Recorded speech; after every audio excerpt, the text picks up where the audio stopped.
when we embrace that we are growing and learning as a person.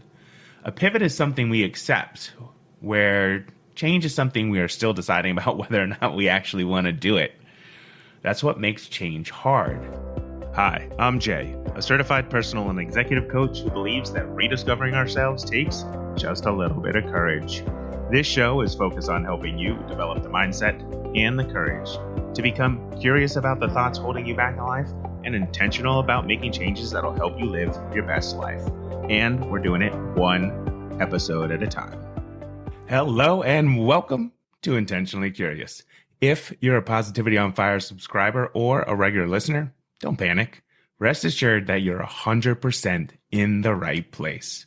Today, we're talking about when it's time to pivot, and recently I experienced my own pivot of sorts. So for starters, if you have not listened to episode 69 on being intentionally curious, I recommend jumping back into it and giving it a listen before continuing with this episode so you get a little bit of the backstory. If you don't have the time right now, no worries. Long story short, I've been on a journey of personal growth and development, and this podcast has been a reflection of that journey. Along the way, I've come to discover that life doesn't end in your 40s and 50s, and living your best life doesn't have to be overly complicated. You just need to be willing to get curious about the thoughts that are holding you back, and then intentional about how to let go and move on. So while I'm letting go and moving on from the podcast called Positivity on Fire, I remain committed to exploring the thoughts we believe that hold us back in life. You know, the ways that we can be intentional about how to let go and move on, and how the second half of our lives is not the end, but only the beginning. The good news is I will continue to share my learning, my stories, and the occasional conversation with guests, all in an effort to help you lead a more intentional life focused on being the best you possible. So how do you know when it's time to pivot? Whether it's a job, a relationship, your emotional health, your physical health, or whatever else that might drive you to seek a change in your life, the pivot always seems to come out of nowhere. But does it really? For me, it was an aha moment when working with my coach. I had been experiencing the growth in my business that I had expected. And one of the things my coach said to me is that, you know what, you don't fully believe that it's done. You're not working on the thoughts and feelings you have about being an entrepreneur. And you're definitely not focused on your beliefs about what is holding you back. And just like that, yeah, I was at a pivot point. Okay, maybe it wasn't just like that. It took about 8 months of work to get to the pivot, but when you have an aha moment, it always seems like it comes out of the blue. So how can you determine whether a pivot is actually needed in your life right now? Well, for starters, let's take something from a book, one of my favorites. It's called The Lean Startup by Eric Ries. Yeah, it's a book about business startups, but what Eric Ries has to say about pivots can be applied to life. So in short, Ries says that a pivot is a fundamental change in business strategy. All right. I can hear the questions now. You're saying to yourself, okay, so how would this apply to life? Like, how do we apply a business strategy to our life? Do we need to make a fundamental change in our life strategy? And what is a life strategy anyway? And how does a life strategy fit into our plans? And those are all amazing questions. For starters, let's think of a vision board as the vision for your life. You have goals that you want to achieve, things that you want to do, trips you want to take. Think of a life strategy as the plans you create to reach those goals. While an overall vision for your life doesn't change, the goals you create can and do change. And sometimes you have to change or pivot from a goal you once set because of circumstances that arise. Now, these circumstances, they can be either internal circumstances you create or external circumstances like being laid off, having a breakup, losing a loved one, or any other set of external circumstances that come up in life. The one main thing to remember here is that the one true constant in life is change. And when change comes, it means we need to pivot.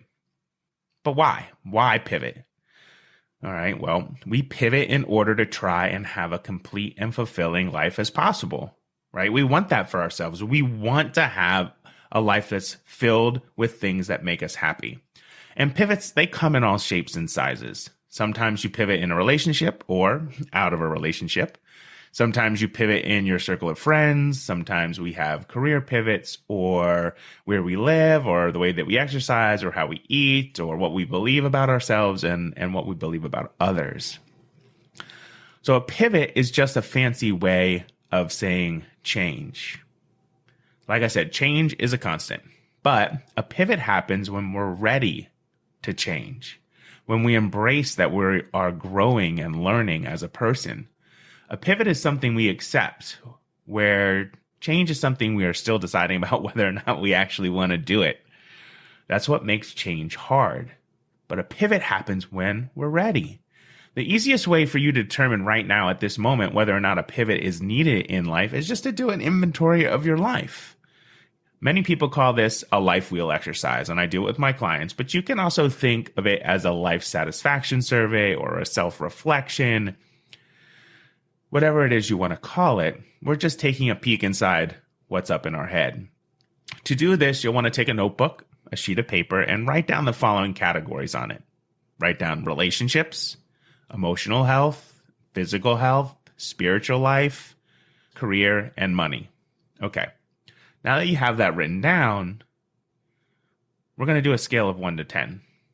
So on a scale of 1 to 10, mark down the first number that comes to mind for that area of life. Now do the exercise again, but write down as many things you can think of that would move that number to a 10. If you've rated things a 1, a 2, a 3, or a 4, and have very few things you can think of that would move it to a 10, these are areas that need a pivot ASAP. And sometimes you need help to get you there. Now, if you've had items that were 5, 6, 7, or 8, these would be the next group to tackle. Any 9s and 10s, that's awesome. 9s and 10s don't mean you don't have anything to work on. We always have something to work on in our lives. It just means they can wait. Now, this is important for you to hear, so if you're doing something else, focus on me for just a second, please. Okay, getting to a 10 doesn't mean you're done. Doesn't mean that part of your life is perfect. We, my friends, are all perfectly imperfect, and a 10 only means at that moment in time, we can focus on other areas of lives to help improve them. Now, in order for you to make successful pivots in life so that you can reach your vision, so that you can reach your goals, there are several things that need to happen. If you've been here a while, you might even be able to repeat them, but here they are again. You have to be willing. You have to be curious, and you have to be intentional. When you become willing to see the change that needs to take place in your life, and then become curious about your thoughts about that change and your feelings about that change, then you can start to be intentional about the actions you take to make the change a reality. So you have to be willing, you have to be curious, and you have to be intentional. These 3 things, my friend, they will change your life. They will help you become the best version of yourself, and they will guide you when you get stuck. Be willing, be curious, and be intentional. These are the things that have helped me along my journey. These are the things that I have started to discover about myself, about the things that make me a better person, that help make me be a better coach for others. And it's what has caused me to pivot away from positivity and fire. Now, I don't say that we don't need positivity in the world. We need positivity and kindness now more than ever. So don't stop being positive. Don't stop being kind to both yourself and to others. But being a human is hard. And when you become intentionally curious about the things in your life, that's when you can start to make changes. All right, my friends, that's it for this week. Remember, your gift of time listening to this show does mean the world to me. And remember, as always, be willing, be curious, and be intentional. And until next week, keep doing the work. You've got this. Hey, friends, who's your mindset coach?